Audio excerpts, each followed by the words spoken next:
খালি প্ৰমোদ বড়োৰ পকেটটোহে পৰিৱৰ্তন হৈছে, বেলেগ একো কোৱা নাই।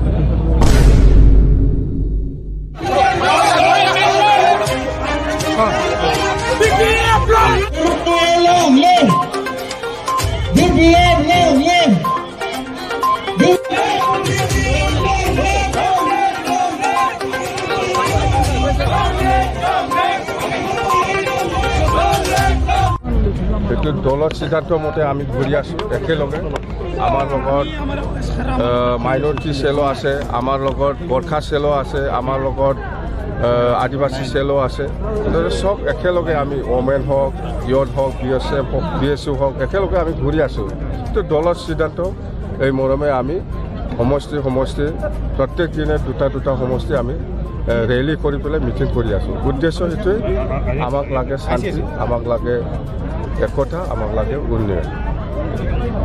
আজিৰ দিনত এই প্ৰমোদ বড়োৱে তেনেকুৱা ধৰণৰ BTCটো ধ্বংস কৰিবলৈ গৈ আছে, এইটোকে বচাবৰ কাৰণে আমি আজি ফিল্ডত নামিব লগা হৈছে। প্ৰমোদ বড়োৰ পকেট গৰম কৰাৰ কথা কৈ আছে। প্ৰমোদ বড়োৰ পৰিৱৰ্তনৰ কথা কৈছোঁ আমি, সিহঁতে পৰিৱৰ্তনৰ কথা কৈ আছিলতো, একো পৰিৱৰ্তন আমি দেখিবলৈ পোৱা নাই।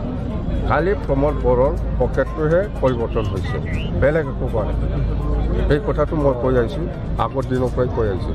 বেলেগ একো হোৱা নাই, বেলেগ কোনো পৰিৱৰ্তন হোৱা নাই। প্ৰমোদ বড়োৰ পকেটটো পৰিৱৰ্তন হৈছে, বাছ। BTC পৰিৱৰ্তন হোৱা নাই। 24লৈ কেনেকুৱা আশা পাতিছে?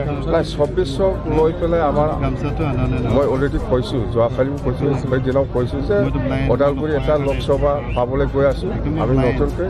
ওদালগুৰিটো আৰু কোকৰাঝাৰ লোকসভাটো আমি BPF দলৰ পৰা ইণ্ডিপেণ্ডেণ্টলি আমি কেণ্ডিডেট দিম আৰু জয়ী হোৱাটো আমাৰ নিশ্চিত। ওদালগুৰিৰ পৰা কোকৰাঝাৰ যি ৰণসিংহা হৈছে এতিয়া আপোনালোকৰ, এইটোকে কেতিয়ালৈকে অব্যাহত থাকিব? সেইটো শেষ নহ'ব আৰু মুঠতে আমি সেইটো ব্লক ৱাইজটো শেষ হোৱাৰ পিছত আকৌ আমি গাৰ্জেন মিট কৰিম। গাৰ্জেন মিট কৰাৰ পিছত আকৌ আমি বুথ লেভেলত প্ৰত্যেকটা সমষ্টি ৱাইজত বুথ লেভেলত মিটিং কৰিম। ইয়াৰ পিছত আকৌ ৰাজহুৱা মিটিং কৰিম, মুঠতে কণ্টিনিউৱাছ।